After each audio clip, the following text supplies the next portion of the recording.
Saudara-saudari yang terkasih, kita jumpa lagi dalam Pelita Hati hari ini, Kamis 17 November 2022, hari biasa dalam Pekan Biasa yang ke-33, bertepatan dengan peringatan wajib Santa Elizabeth dari Hungaria, seorang biarawati.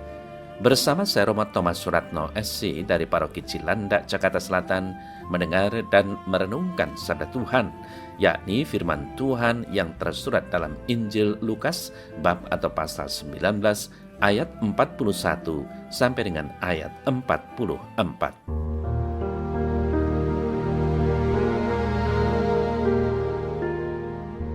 Pada waktu itu ketika Yesus mendekati Yerusalem dan melihat kota itu, ia menangisinya. Katanya, "Alangkah baiknya jika pada hari ini juga engkau mengerti apa yang perlu untuk damai sejahteramu. Tetapi sekarang hal itu tersembunyi bagi matamu. Sebab akan datang harinya ketika musuhmu akan mengelilingi engkau dengan kubu, lalu mengepung engkau dan menghimpit engkau dari segala jurusan.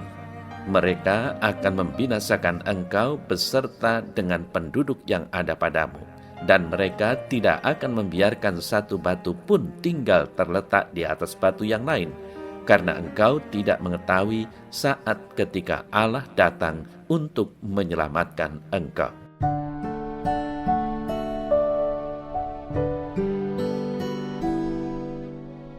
Saudara-saudari yang terkasih, orang yang begitu sibuk alias memboroskan waktu dan tenaganya untuk hal-hal materi, bisnis atau uang pada umumnya dengan mudah melupakan hidup doa, hidup rohani atau spiritual sebagai bagian hidup beriman atau beragama.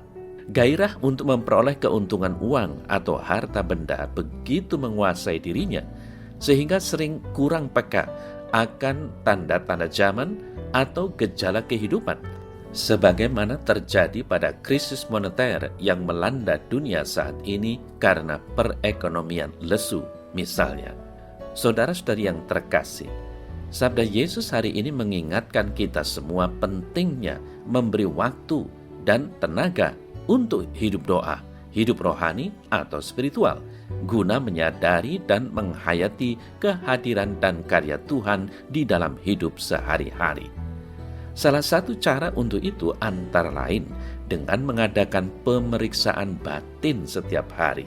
Ingat, pemeriksaan batin adalah bagian dari doa harian, yaitu doa malam menjelang istirahat atau tidur malam. Saudara-saudara yang terkasih, pemeriksaan batin bukan hanya untuk melihat dan mengakui dosa-dosa, tetapi lebih-lebih untuk melihat, merasakan, mengenangkan, dan menghayati kehadiran dan karya Tuhan atau penyelenggaraan Tuhan dalam diri kita serta tanggapan kita, yang dalam bahasa lain disebut spiritual discernment, yang berarti pembedaan roh. Dalam pemeriksaan batin, kita diharapkan dapat melihat karya roh baik dan roh jahat yang mungkin kita rasakan dalam kecenderungan-kecenderungan.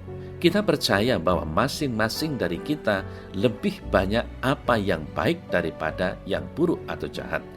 Maka jika kita sungguh dapat memeriksa batin kita masing-masing, maka kita akan dapat melihat dan menikmati penyelenggaraan Tuhan dalam diri kita, Tuhan yang melawati kita.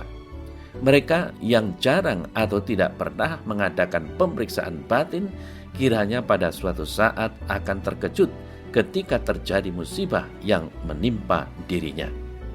Saudara-saudari yang terkasih, Yesus menangisi Yerusalem tentu sungguh mengharukan. Mengapa Yesus menangisi kota tua tersebut?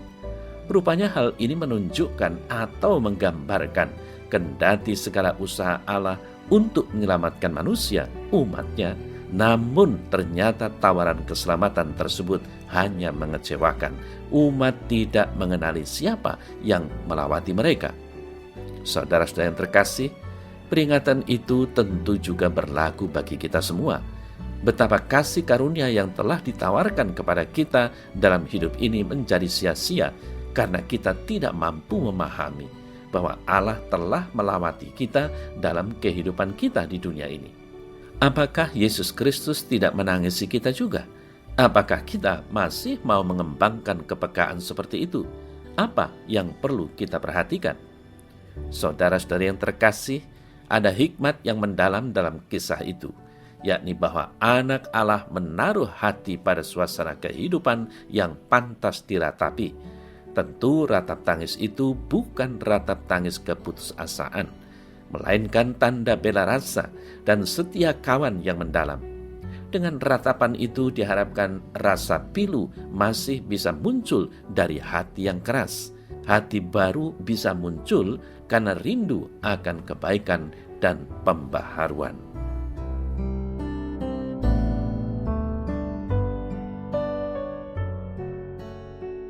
Dalam nama Bapa dan Putra dan Roh Kudus. Amin.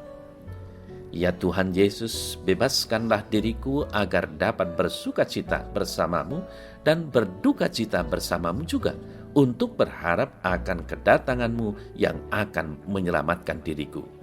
Terpujilah namamu, kini dan sepanjang segala abad. Amin. Semoga Allah yang Maha Kuasa memberkati saudara, dalam nama Bapa dan Putra dan Roh Kudus. Amin.